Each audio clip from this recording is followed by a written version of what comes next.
നമ്മൾ സൈക്ലോണുകളെക്കുറിച്ച് ഓൾറെഡി മനസ്സിലാക്കി കഴിഞ്ഞു.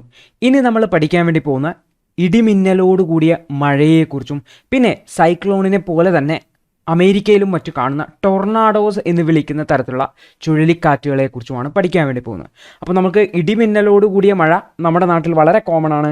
എന്നാൽ ഈ ഒരു ടൊർണാഡോസ് നമ്മുടെ നാട്ടിൽ കാണില്ല. അമേരിക്ക പോലുള്ള അതായത് ഉയർന്ന ലാറ്റിറ്റ്യൂഡിലുള്ള പ്രദേശത്തിലാണ് ഇത്തരത്തിലുള്ള ടൊർണാഡോസ് കാണുന്നത്. അപ്പം നമ്മൾ ഈ ഒരു രണ്ട് കാര്യങ്ങളാണ് ഈ ഒരു ക്ലാസ്സിൽ പഠിക്കാൻ വേണ്ടി പോകുന്നത്.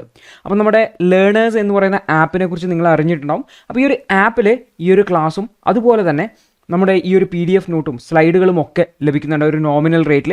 നിങ്ങൾക്ക് ഈ ഒരു ആപ്പ് നമ്മുടെ വെബ്സൈറ്റായ learners.in നിന്ന് ഡൗൺലോഡ് ചെയ്തെടുക്കാവുന്നതാണ്. ഈ ഒരു ആപ്പിൽ ഡെയിലി പ്രാക്ടീസ് ക്വസ്റ്റ്യൻസ് ഉണ്ട്. കൂടാതെ മുൻപേ നമ്മൾ എടുത്ത ക്ലാസ്സുകളുടെ നോട്ടുകളും പിന്നെ പരസ്യങ്ങളും ഒന്നും ഇല്ലാതെ തന്നെ ക്ലാസ്സുകൾ കാണുന്നതിന് വേണ്ടിയിട്ടും നിങ്ങൾക്ക് ഈ ഒരു ആപ്പ് യൂസ് ചെയ്യാവുന്നതാണ്. അപ്പോൾ ആവശ്യമെങ്കിൽ ഈ ഒരു ആപ്പ് തീർച്ചയായിട്ടും ഡൗൺലോഡ് ചെയ്യുക. അപ്പോൾ നമുക്ക് ഇന്നത്തെ ക്ലാസ്സിലേക്ക് പോകാം. അപ്പോൾ നമ്മൾ കഴിഞ്ഞ ക്ലാസ്സിൽ ഈ ഒരു സൈക്ലോണുകളെ കുറിച്ചൊക്കെയാണ് പഠിച്ചത്. അപ്പോൾ നോക്കിക്കഴിഞ്ഞാൽ ആ ഒരു സൈക്ലോൺ എന്ന് പറഞ്ഞു കഴിഞ്ഞാൽ വലിയൊരു ഏരിയയെ ബാധിക്കുന്ന പ്രശ്നമാണ്. എന്നാൽ ചെറിയ ഒരു പ്രദേശത്തെ ബാധിക്കുന്ന ചില മഴകൾ ഉണ്ടാവാറുണ്ട്, ചില കാറ്റും മഴയും ഉണ്ടാവാറുണ്ട്. ഇതിനെയാണ് നമ്മൾ ലോക്കൽ സ്റ്റോംസ് എന്ന് വിളിക്കുന്നത്. വളരെ ചെറിയ പ്രദേശത്ത് മാത്രം ബാധിക്കുന്ന കാര്യം. അപ്പോൾ അതിൽ പ്രധാനപ്പെട്ട രണ്ടെണ്ണമാണ് തണ്ടർ സ്റ്റോംസ്, ഇടിമിന്നലോട് കൂടിയ മഴയും, രണ്ടാമത്തേത് ടൊർണാഡോസ് എന്ന് വിളിക്കുന്നു. ഇവ രണ്ടിനെയും കുറിച്ചാണ് നമ്മൾ മനസ്സിലാക്കാൻ വേണ്ടി പോകുന്നത്. ഇവയുടെ പ്രത്യേകത എന്ന് പറഞ്ഞാൽ ഇവ വളരെ ഷോർട്ടായ ഡ്യൂറേഷനിലേക്ക് മാത്രമേ ഉണ്ടാവും. നമുക്കൊരു ചുഴലിക്കാറ്റ് എന്ന് പറഞ്ഞു കഴിഞ്ഞാൽ ഒരു 5-6 ദിവസത്തേക്ക് ചുഴലിക്കാറ്റുകൾ ഉണ്ടാവും. കാരണം ന്യൂനമർദ്ദം രൂപപ്പെട്ടത് മുതൽ അത് ഡിസിപ്പേറ്റ് ചെയ്യുന്നവരെ ഏകദേശം ഒരു 5-6 ദിവസത്തോളം എടുക്കും. എന്നാൽ ഈ ഒരു തണ്ടർ സ്റ്റോംസ് അല്ലെങ്കിൽ ടൊർണാഡോസ് എന്ന് പറയുന്നത് ഇവ രണ്ടും വളരെ കുറഞ്ഞ സമയത്തേക്ക്, ചിലപ്പോൾ മണിക്കൂറുകളിൽ, ചിലപ്പോൾ ഒരു ദിവസം അത്ര മാത്രമേ ഉണ്ടാവുള്ളൂ. അപ്പോൾ ഇത് വളരെ ഷോർട്ട് ഡ്യൂറേഷനാണ്. കൂടാതെ വളരെ ചെറിയ ഒരു ഏരിയയിൽ മാത്രമാണ് ഇത്തരത്തിലുള്ള കാറ്റുകൾ അല്ലെങ്കിൽ ഇത്തരത്തിലുള്ള മഴയും കാറ്റുകളും ഒക്കെ ഉണ്ടാകുന്നത്. പക്ഷേ ഇതെന്താണ്, വളരെ വയലൻ്റ് ആണ്. വളരെ ചെറിയ പ്രദേശത്തേക്കാണ് ഈ ഒരു പ്രശ്നം ഉണ്ടാകുന്നതെങ്കിലും എന്താണ്, ഇത് വളരെ വയലൻ്റ് ആയിട്ടുള്ളതാണ്, വളരെ അപകടകാരിയാണ്. കാരണം നമുക്കറിയാം ഇടിമിന്നലേറ്റ് ഒരുപാട് ആൾക്കാർ മരിക്കുന്നത് നമ്മൾ റിപ്പോർട്ട് ചെയ്യാറുണ്ട്. അതുപോലെ തന്നെ ടൊർണാഡോസ് എന്ന് പറഞ്ഞു കഴിഞ്ഞാൽ വളരെ ശക്തമായ വളരെ വയലൻ്റായ കാറ്റുകളാണ്. അപ്പോൾ ഈ ഒരു രണ്ടിനെയും കുറിച്ച് നമുക്ക് ഇന്നത്തെ ക്ലാസ്സിൽ പഠിക്കാം. അപ്പോൾ ആദ്യം നമുക്ക് എന്താണ് ഈ ഒരു തണ്ടർ സ്റ്റോംസ് എന്ന് നോക്കാം. അതായത് ഇടിമിന്നലോട് കൂടിയ മഴയാണ്. അപ്പോൾ ഇടിമിന്നൽ എങ്ങനെയാണ് ഉണ്ടാകുന്നത്? മേഘങ്ങൾ രൂപപ്പെടും. ഈ ഒരു മേഘങ്ങളിൽ ചാർജ് സെപ്പറേഷൻ നടക്കുന്ന സമയത്ത് നമുക്ക് ഈ ഒരു മേഘം നോക്കിക്കഴിഞ്ഞാൽ നമുക്ക് ചാർജിനെ പോസിറ്റീവ് ചാർജ്, നെഗറ്റീവ് ചാർജ് എന്ന് വിളിക്കും, അല്ലെങ്കിൽ അയോണുകൾ എന്നൊക്കെ നമ്മൾ വിളിക്കും. അപ്പോൾ ഇങ്ങനെ ചാർജ് സെപ്പറേഷൻ നടക്കുന്ന സമയത്ത് അപ്പോൾ ഈ ഒരു മേഘത്തിൽ നോക്കിക്കഴിഞ്ഞാൽ ഇവിടെ നെഗറ്റീവ് ചാർജ് ആണുള്ളത്, ഈ ഒരു സൈഡിൽ എന്താണ് പോസിറ്റീവ് ചാർജ്. ഈ ഒരു പോളറൈസേഷൻ എന്നൊക്കെയാണ് വിളിക്കുക. അതായത് ചാർജ് സെപ്പറേഷൻ നടക്കുക. അപ്പോൾ ഈ ഒരു ചാർജ് സെപ്പറേഷൻ നടക്കുന്ന സമയത്ത് എന്ത് സംഭവിക്കും, ഈ ഒരു ചാർജിൽ നിന്നും മറ്റൊരു ചാർജിലേക്ക് എന്തുണ്ടാവും, ഒരു കണക്ഷൻ ഡെവലപ്പ് ആവും. ഈ ഒരു ചാർജ് ഒഴുകാൻ വേണ്ടിയുള്ള ഒരു കണക്ഷൻ ഫ്ലോ ഉണ്ടാവും. ഇതാണ് നമ്മൾ എന്താവുന്നത്, മിന്നലായിട്ട് കാണുന്നത്. അതായത് ഈ ഒരു ചാർജിൻ്റെ ഫ്ലോ ആണ് നമുക്ക് കാണാൻ വേണ്ടി പറ്റുന്നത്. അതായത് നമുക്കൊരു സ്പാർക്ക് എന്ന് വേണമെങ്കിൽ പറയാം. നമുക്ക് ഈ ഒരു ബാറ്ററിയുടെ അറ്റങ്ങൾ തമ്മിൽ കൂട്ടിമുട്ടിക്കുമ്പോൾ ഒക്കെ എന്തുണ്ടാവും, നമുക്കൊരു സ്പാർക്ക് കാണാൻ വേണ്ടി പറ്റില്ലേ? രണ്ട് വയറുകൾ തമ്മിൽ കൂട്ടിമുട്ടിക്കുന്ന സമയത്ത് നമുക്ക് സ്പാർക്ക് കാണാൻ വേണ്ടി പറ്റും. അപ്പോൾ ഇത് രണ്ട് ചാർജുകൾ തമ്മിൽ കൂട്ടിമുട്ടിക്കുന്നത്. അതുപോലെ തന്നെയാണ് ഇവിടെയും. ഇവിടെ ഈ ഒരു നെഗറ്റീവ് ചാർജും ഈ ഒരു പോസിറ്റീവ് ചാർജും തമ്മിലുള്ള കണക്ഷൻ, ആ ഒരു കണക്ഷനാണ് ഓട്ടോമാറ്റിക്കലി ഡെവലപ്പ് ആവുന്നതാണ്. ഇതാണ് ഈ ഒരു ഡിസ്ചാർജ്. ഈ ഒരു ഡിസ്ചാർജ് അതാണ് നമുക്ക് ഈ മിന്നലായിട്ട് കാണുന്നത്. അതുപോലെ തന്നെ ഈ ഒരു ക്ലൗഡിൽ നെഗറ്റീവ് ഉണ്ടാവും. നമ്മുടെ ഭൂമിയിൽ ഒരു സ്ഥലത്ത് പോസിറ്റീവ് ചാർജ് ഉണ്ടെങ്കിൽ ഇവ രണ്ടിനെയും തമ്മിൽ കണക്ട് ചെയ്തിട്ട് മിന്നലുണ്ടാവും. ഇതാണ് നമ്മുടെ ഭൂമിയിൽ പതിക്കുന്ന മിന്നൽ എന്ന് വിളിക്കുന്നത്. അതുപോലെ തന്നെ രണ്ട് മേഘങ്ങൾ, ഇത് ഇൻട്രാ ക്ലൗഡാണ്. ഒരു മേഘത്തിൻ്റെ അകത്ത് തന്നെ ഇത് മേഘവും ഭൂമിയും തമ്മിൽ. അതേസമയത്ത് രണ്ട് മേഘങ്ങൾ തമ്മിലും എന്തുണ്ടാവാം, മിന്നലുണ്ടാവാം. അപ്പോൾ ഈ ഒരു മിന്നൽ ഇവിടെ ഈ ഒരു മേഘത്തിലെ നെഗറ്റീവ് ചാർജും ഈ ഒരു മേഘത്തിലെ പോസിറ്റീവ് ചാർജും തമ്മിലുള്ള ആ ഒരു ഇലക്ട്രിക്കൽ കണക്ഷൻ ഡെവലപ്പ് ചെയ്യുന്നത്, ഇതാണ് ഇവിടുത്തെ മിന്നൽ എന്ന് വിളിക്കുന്നത്. അപ്പോൾ ഇത്തരത്തിലുള്ള ഈ മിന്നലോട് കൂടിയ മഴ ഉണ്ടാവുന്നത് അതിനെയാണ് നമ്മൾ തണ്ടർ സ്റ്റോം എന്ന് വിളിക്കുന്നത്. അപ്പോൾ ഈ ഒരു തണ്ടർ സ്റ്റോം ഉണ്ടാവുന്നത് എങ്ങനെയാണ് എന്നാണ്, ഏത് സാഹചര്യത്തിലാണ് ഉണ്ടാവുന്നത് എന്നാണ് നമ്മൾ ആദ്യം പഠിക്കാൻ വേണ്ടി പോകുന്നത്. അപ്പോൾ ഈ ഒരു തണ്ടർ സ്റ്റോം ഉണ്ടാകുന്നത് പ്രധാനമായിട്ടും കൺവെക്ഷൻ, അതായത് ഇൻറ്റൻസ് കൺവെക്ഷൻ ഉണ്ടാവുകയും അതേസമയത്ത് ആ ഒരു ദിവസത്തിൽ ആ ഒരു പ്രദേശത്തെ മോയ്സ്ചർ വളരെ കൂടുതലാവുകയും ചെയ്യുമ്പോഴാണ്. അപ്പോൾ നമ്മൾ ഓൾറെഡി കൺവെക്ഷൻ എന്താണെന്ന് പഠിച്ചിട്ടുണ്ട്. ഭൂമിയുടെ ഉപരിതലത്തിൽ നിന്നും, ഭൂമി ചൂടായിട്ട് ഭൂമിയുടെ ഉപരിതലത്തിൽ നിന്നും ഹീറ്റ് പുറത്തേക്ക് പോകുന്നതിനെയാണ് നമ്മൾ കൺവെക്ഷൻ എന്ന് വിളിക്കുന്നത്. അതേസമയത്ത് നല്ല മോയ്സ്ചർ കൂടി ഉണ്ടെങ്കിൽ എന്ത് സംഭവിക്കും, മോയ്സ്ചർ എന്ന് പറഞ്ഞാൽ ജലാംശം, അന്തരീക്ഷത്തിൽ ജലാംശം കൂടുതലുണ്ടെങ്കിൽ എന്ത് സംഭവിക്കും, ഈ ഒരു മോയ്സ്ചറും നീരാവിയായിട്ട് മുകളിലോട്ട് പോകും, നല്ലോണം മേഘങ്ങൾ രൂപപ്പെടും. അപ്പോൾ കൺവെക്ഷൻ കൂടുന്ന സമയത്ത് എന്താ സംഭവിക്കുക? കൺവെക്ഷൻ കൂടുന്ന സമയത്ത് കൂടുതൽ മോയ്സ്ചർ, ഈ കൺവെക്ഷൻ്റെ ശക്തി അനുസരിച്ച്, ചൂടിൻ്റെ ശക്തി അനുസരിച്ച് അത് കൂടുതൽ ഉയരത്തിലേക്ക് പോകും. ഈ കൂടുതൽ ഉയരത്തിലേക്ക് പോകുമ്പോൾ ഈ ഒരു മോയ്സ്ചർ എന്താവും? അത് മേഘങ്ങളായിട്ട് രൂപപ്പെടും. പ്രധാനമായിട്ടും ക്യുമുലോ നിംബസ് എന്ന് പറയുന്ന മേഘങ്ങളായിട്ടാണ് രൂപപ്പെടുന്നത്. ഈ ഒരു ക്യുമുലോ നിംബസിൻ്റെ പ്രത്യേകത എന്താണ്? നിംബസ് എന്ന് പറഞ്ഞു കഴിഞ്ഞാൽ ഓൾറെഡി ഞാൻ പറഞ്ഞു അത് ബ്ലാക്ക് ആണ്, കറുത്ത മേഘങ്ങളാണ്. ക്യുമുലോ എന്ന് പറഞ്ഞു കഴിഞ്ഞാൽ വളരെ ചെറിയൊരു പ്രദേശത്തെ ശക്തമായ മഴ നൽകാൻ വേണ്ടി, ഹെവി റെയിൻ നൽകാൻ കപ്പാസിറ്റിയുള്ള മേഘങ്ങളെയാണ് ക്യുമുലസ് മേഘങ്ങൾ എന്ന് വിളിക്കുന്നത്. അപ്പോൾ കറുത്തിരുണ്ട ക്യുമുലസ് മേഘങ്ങളാണ് രൂപപ്പെടുന്നത്.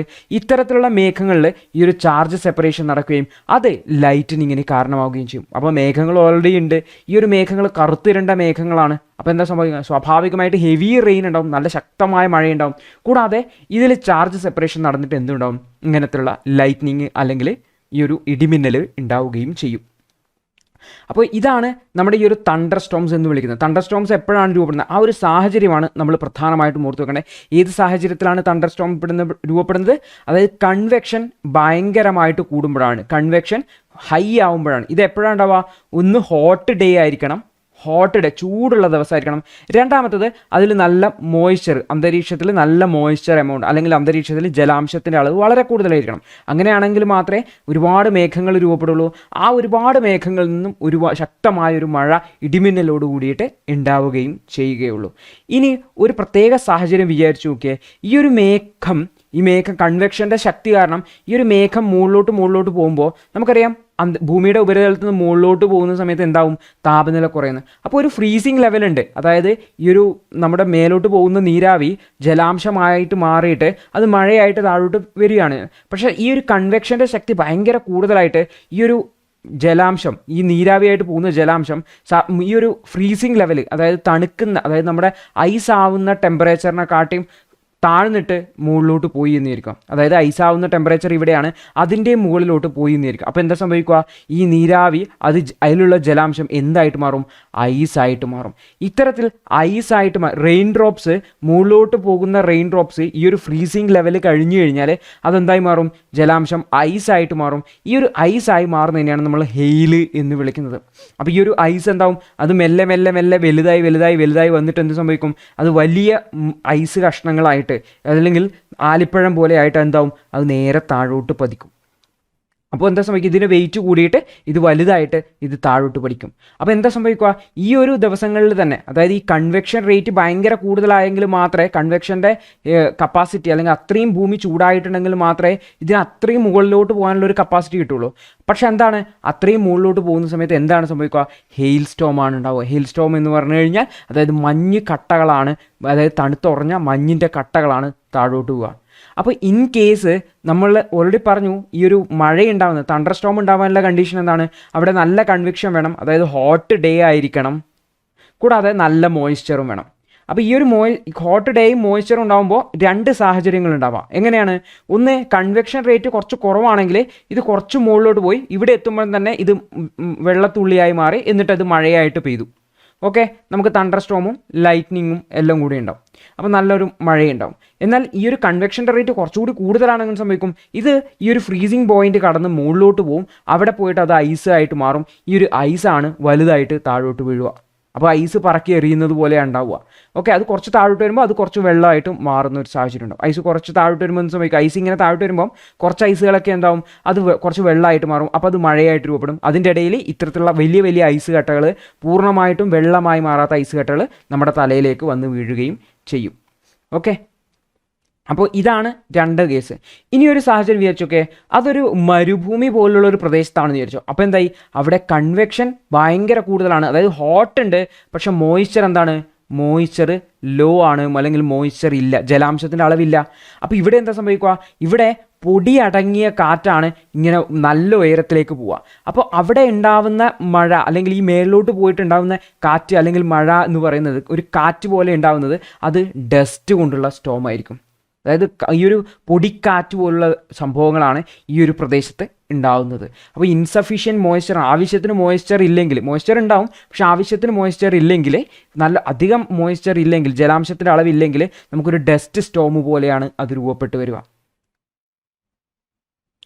അപ്പോൾ ഇങ്ങനെ ഈ ഒരു തണ്ടർ സ്റ്റോമിൽ എങ്ങനെയാണ് ഉണ്ടാകുന്നത്? നമ്മൾ ഓൾറെഡി പറഞ്ഞു, ഈ ഒരു തണ്ടർ സ്റ്റോം ഉണ്ടാകുന്ന സമയത്ത് ഈ ഒരു വാം എയർ, ചൂടാവുന്ന എയർ മുകളിലോട്ട് പോവുകയും ഇത് മേഘങ്ങളായിട്ട് രൂപപ്പെടുകയും ആ മേഘങ്ങൾ വലുതാവുകയും അങ്ങനെ അത് വലിയ ഉയരങ്ങളിലെത്തിയിട്ട് അത് മഴയായിട്ട് രൂപപ്പെടുകയും ചെയ്തു. അപ്പോൾ അതിനുശേഷം എന്തായി? ഈ മഴയായിട്ട് അത് പ്രിസിപ്പിറ്റേഷൻ എന്ന് പറഞ്ഞാൽ പല രൂപത്തിലാവും.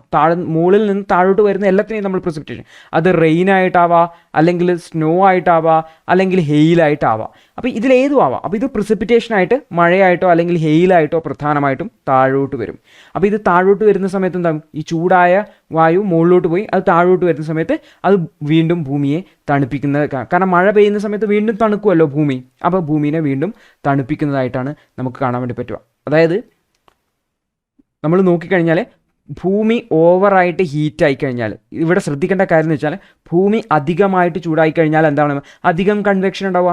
ഈ അധികം ചൂടിനെയാണ് കൺവെക്ഷനായിട്ട് മുകളിലോട്ട് എടുത്തിട്ട് പോകുന്നത്. ഇത് തണുത്തുറഞ്ഞിട്ട് എന്ത് സംഭവിക്കും? ഇത് താഴോട്ട് വരും. അതായത് ഭൂമിയിലുള്ള അധിക ചൂടിനെ മുകളിലോട്ട് കളയുകയാണ് ഈ ഒരു പ്രോസസ്സിലൂടെ നടക്കുന്നതെന്ന് മനസ്സിലാക്കുക. അപ്പോൾ നമ്മൾ ഒരു തരത്തിൽ ചിന്തിച്ചു കഴിഞ്ഞാൽ ഭൂമിയെ അധികമായിട്ട് ചൂടാക്കുമ്പോഴാണ് ഇത്തരത്തിലുള്ള സംഭവങ്ങളൊക്കെ ഉണ്ടാകുന്നത്. അതെങ്ങനെ അധികമായിട്ട് ചൂടാക്കേണ്ടത്? നമ്മൾ ഓൾറെഡി പറഞ്ഞു, ഗ്ലോബൽ വാർമിങ്. അപ്പോൾ ഭൂമിയിൽ ഒരു ഹീറ്റിൻ്റെ അല്ലെങ്കിൽ എനർജിയിൽ ഒരു ഇംബാലൻസ് ഉണ്ടാകുമ്പോൾ, അല്ലെങ്കിൽ ഭൂമിയുടെ ഹീറ്റ് ബഡ്ജറ്റിനെ അഫക്റ്റ് ചെയ്യുമ്പോഴാണ് ഇത്തരത്തിലുള്ള സംഭവങ്ങളൊക്കെ ഉണ്ടാകുന്നത്. നമ്മളിപ്പോൾ സൈക്ലോൺ ആയി നോക്കിക്കഴിഞ്ഞാലും നമ്മൾ പറഞ്ഞു സീ സർഫസ് ടെമ്പറേച്ചർ വളരെ ഇമ്പോർട്ടൻ്റ് ആണ്. 27 ഡിഗ്രി സെൽഷ്യസ് കൂടുതലാവണം. അപ്പോൾ ജലത്തിൻ്റെ അളവ് അല്ലെങ്കിൽ സമുദ്രത്തിലെ വെള്ളത്തിൻ്റെ ഉപരിതല ടെമ്പറേച്ചർ 27 ഡിഗ്രി സെൽഷ്യസിൽ കൂടുതലാവാൻ കാരണം എന്താണ്? ഭൂമിയിൽ കൂടുതൽ സൂര്യപ്രകാശം ലഭിക്കുന്നത്, അല്ലെങ്കിൽ ഭൂമിയുടെ അന്തരീക്ഷത്തിൽ കൂടുതൽ സൂര്യപ്രകാശം, ചൂട് തങ്ങി നിൽക്കുന്നു എന്നുള്ളതാണ്. അപ്പോൾ ഇതിൻ്റെയൊക്കെ ഒരു റൂട്ട് കോസ് നോക്കിക്കഴിഞ്ഞാൽ ഇത്തരത്തിൽ ഭൂമിയുടെ ഹീറ്റ് ബഡ്ജറ്റിൽ ഉണ്ടാകുന്ന ഇംബാലൻസ് ആണ് ഇത്തരത്തിലുള്ള സംഭവങ്ങൾക്കൊക്കെ കാരണമാകുന്നതെന്ന് നമുക്ക് മനസ്സിലാക്കാൻ വേണ്ടി പറ്റും. അപ്പോൾ നമുക്ക് ഗ്ലോബൽ വാർമിങ്ങിൻ്റെ ഒരു ഇഫക്റ്റ് എല്ലാ മേഖലയിലും നമുക്ക് കൃത്യമായിട്ട് കാണാൻ വേണ്ടി പറ്റും എന്ന് മനസ്സിലാക്കുക.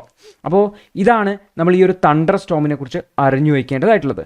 അടുത്തതാണ് ടൊർണാഡോസ് എന്ന് വിളിക്കുന്നത്. അപ്പോൾ ഈ ഒരു ടൊർണാഡോസ് എന്ന് പറഞ്ഞു കഴിഞ്ഞാൽ ഇതും ഒരു തണ്ടർ സ്റ്റോമിൻ്റെ പോലത്തെ ഒരു സാഹചര്യം തന്നെയാണ്. വളരെ സിവിയർ ആയിട്ടുള്ള ഒരു തണ്ടർ സ്റ്റോം നടക്കുന്ന സമയത്ത് ചില സമയത്ത്, അതായത് ഇത് നമ്മുടെ ഓൾറെഡി പറഞ്ഞു high convection rate, high moisture ഒക്കെയുള്ള ഒരു സാഹചര്യത്തിൽ എന്തായി? നമുക്ക് തണ്ടർ സ്റ്റോം രൂപപ്പെടാനുള്ള ഒരു സാഹചര്യം ഉണ്ട്. അപ്പോൾ ഈ ഒരു തണ്ടർ സ്റ്റോം രൂപപ്പെടുന്ന ഒരു സാഹചര്യത്തിൽ എന്ന് വെച്ചാൽ നമ്മുടെ മുകൾ ഭാഗത്ത് നല്ല വിൻഡിൻ്റെ, കാറ്റിന് നല്ല സ്പീഡ് ഉണ്ടാകുകയും അവിടെ ഒരു സ്പൈറലിങ് പോലെ രൂപപ്പെടുകയും ചെയ്യുന്നുണ്ടെങ്കിൽ ഈ ഒരു സ്പൈറൽ ചെയ്യുന്ന കാറ്റ്, മുകളിൽ നിന്നും താഴോട്ട് വരുന്ന കാറ്റ് മെല്ലെ മെല്ലെ മെല്ലെ മെല്ലെ ഈ കാറ്റിനെ ഇങ്ങനെ കറക്കി കറക്കി കറക്കി കറക്കി ഇത് ഭൂമിയുമായിട്ട് ഇങ്ങനെ കണക്ട് ചെയ്യും. അപ്പോൾ എന്താ സംഭവിക്കുക? അതായത് മേഘത്തിനെ കണക്ട് ചെയ്തിട്ട് താഴെ ഭൂമിയിലേക്ക് ടച്ച് ചെയ്യുന്ന പോലത്തെ ഒരു സിറ്റുവേഷൻ ഉണ്ടാവുക. നമ്മൾ താഴത്തെ ചിത്രം നോക്കിക്കഴിഞ്ഞാൽ നിങ്ങൾക്ക് അത് കളർ കൃത്യമായിട്ട് കാണാൻ വേണ്ടി പറ്റും. അമേരിക്കയിലും അല്ലെങ്കിൽ ഈ ഒരു ഹൈ ലാറ്റിറ്റ്യൂഡ് പ്രദേശങ്ങളിലാണ് ഇത്തരത്തിലുള്ള ഈ ഒരു ടൊർണാഡോസ് രൂപപ്പെടുന്നത്.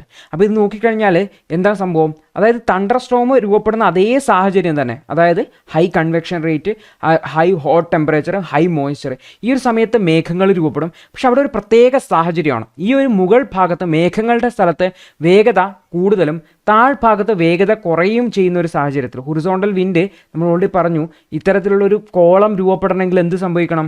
അവിടെ ഹൊറിസോണ്ടൽ വിൻഡ് വളരെ കുറവായിരിക്കണം. അപ്പോൾ ഈ ഒരു ഹൊറിസോണ്ടൽ വിൻഡ് കുറവായിരിക്കുന്ന സമയത്ത് എന്ത്? ഈ ഒരു മേഘം ഇവിടെ നിന്ന് വരുന്ന ഈ ഒരു ഇനിയും വന്നുകൊണ്ടേയിരിക്കുകയാണ്. ഇതിനെല്ലാം കണക്ട് ചെയ്തിട്ട് എന്താ സംഭവിക്കുക? ഒരു ട്രങ്ക് പോലെ, അല്ലെങ്കിൽ ഒരു ആനയുടെ തുമ്പിക്കൈ പോലെ, ട്രങ്ക് ഓഫ് എ എലിഫൻ്റ് എന്നാണ്, ആനയുടെ തുമ്പിക്കൈ പോലെയുള്ള ഒരു പ്രദേശം. നോക്കിയാൽ ഇത് ആനയുടെ തുമ്പിക്കൈ പോലല്ലേ? ആനയുടെ തുമ്പിക്കൈ പോലുള്ള ഒരു ഭാഗം ഉണ്ടാക്കും. അപ്പോൾ ഇത് സൈക്ലോണിൻ്റെ ഒരു മിനി രൂപം എന്ന് വേണമെങ്കിൽ പറയാം. പക്ഷേ ഇത് രൂപപ്പെടുന്ന സാഹചര്യം വളരെ വ്യത്യസ്തമാണ് എന്നുള്ളതാണ്. അപ്പോൾ ഇത് നമ്മുടെ രാജ്യത്ത് അങ്ങനെ രൂപപ്പെടില്ല. ഹൈ ലാറ്റിറ്റ്യൂഡിൽ അല്ലെങ്കിൽ മിഡിൽ ലാറ്റിറ്റ്യൂഡിലാണ് പ്രധാനമായിട്ട് രൂപപ്പെടുന്നത്. അമേരിക്കയിലൊക്കെ ഇത് ഉണ്ടാവാറുണ്ട്, ടൊർണാഡോസ്. അപ്പോൾ ഇതിൻ്റെ പ്രത്യേകത എന്ന് വെച്ചാൽ ഇതിൻ്റെ സെൻറ്ററിലും ഇതിൻ്റെ നടുവിലും നമ്മുടെ സൈക്ലോണിൻ്റെ പോലെ തന്നെ വെരി ലോ പ്രഷർ ആയിരിക്കും. പക്ഷേ ഇതെന്താണ്? വളരെ സ്പീഡിലാണ് ഇത് മൂവ് ചെയ്യുക. അതുകൊണ്ട് തന്നെ അത് മാസീവ് ഡിസ്ട്രക്ഷന് കാരണം വലിയ നാശനഷ്ടങ്ങൾ ഉണ്ടാക്കാൻ വേണ്ടി പറ്റും. അപ്പോൾ ഈ ഒരു ടൊർണാഡോ ചില സമയത്ത് കടലിൻ്റെ മുകളിൽ ഉണ്ടാവാറുണ്ട്. അങ്ങനെ ഉണ്ടാകുമ്പോൾ അതിനെയാണ് വാട്ടർ സ്പൗട്ട് എന്ന് വിളിക്കുന്നത്. അപ്പോൾ ടൊർണാഡോ അത് കടലിൻ്റെ മുകളിലാണ് ഉണ്ടാകുന്നതെങ്കിൽ അതിനെ വാട്ടർ സ്പൗട്ട് എന്ന് വിളിക്കും എന്ന് ഓർത്ത് വെക്കുക. അപ്പോൾ ടൊർണാഡോസിനെ കുറിച്ച് നമ്മൾ അധികം ഡീറ്റെയിൽ ആയിട്ട് മനസ്സിലാക്കേണ്ട ആവശ്യമൊന്നുമില്ല. നമ്മൾ ആ ഒരു NCERT ടെക്സ്റ്റിൽ പറഞ്ഞ ബേസിക് ആയ കാര്യം മനസ്സിലാക്കാം. ആദ്യം മനസ്സിലാക്കേണ്ടത് ഇത് ഉണ്ടാവുന്നത് മിഡിൽ ലാറ്റിറ്റ്യൂഡിലാണെന്ന് ഓർത്ത് വെക്കുക. ഇന്ത്യയിൽ നമ്മൾ ടൊർണാഡോസിനെ കാണുന്നില്ല, ഇത് മിഡിൽ ലാറ്റിറ്റ്യൂഡിലാണ് ഉണ്ടാവുക.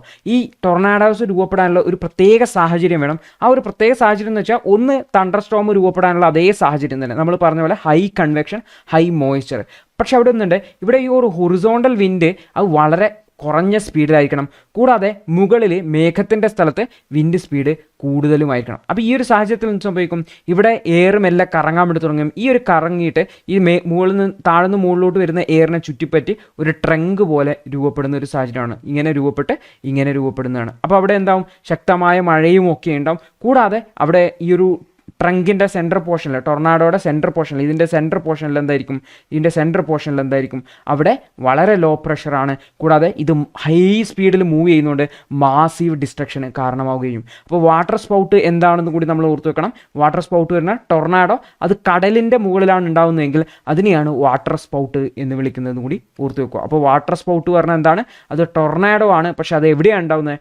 ഒറിജിൻ വാട്ടറിലാണ്, അല്ലെങ്കിൽ ഓഷ്യൻ്റെ മുകളിൽ ഉണ്ടാകുമ്പോഴാണ് അതിനെ വാട്ടർ സ്പൗട്ട് എന്ന് വിളിക്കുന്നത്. അപ്പോൾ നമ്മൾ ഈ ഒരു ക്ലാസ്സിൽ പ്രധാനമായിട്ടും തണ്ടർ സ്റ്റോമിനെ കുറിച്ചും അല്ലെങ്കിൽ ഇടിമിന്നലോട് കൂടിയ മഴയെക്കുറിച്ചും പിന്നെ ടൊർണാഡോസിനെ കുറിച്ചാണ് മനസ്സിലാക്കിയത്. അപ്പോൾ ഈ ഒരു ബേസിക് ആയ അണ്ടർസ്റ്റാൻഡിങ് മാത്രം മതി, അധികം ഡീറ്റെയിൽ ആയിട്ട് ഇതിനെക്കുറിച്ച് പഠിക്കേണ്ട ആവശ്യമില്ല. നമ്മൾ ജസ്റ്റ് എന്താണ് ഈ ഒരു സംഭവം എന്ന് നമുക്കൊരു ഐഡിയ ഉണ്ടായാൽ മതി. അപ്പോൾ ഇതെന്താണ്?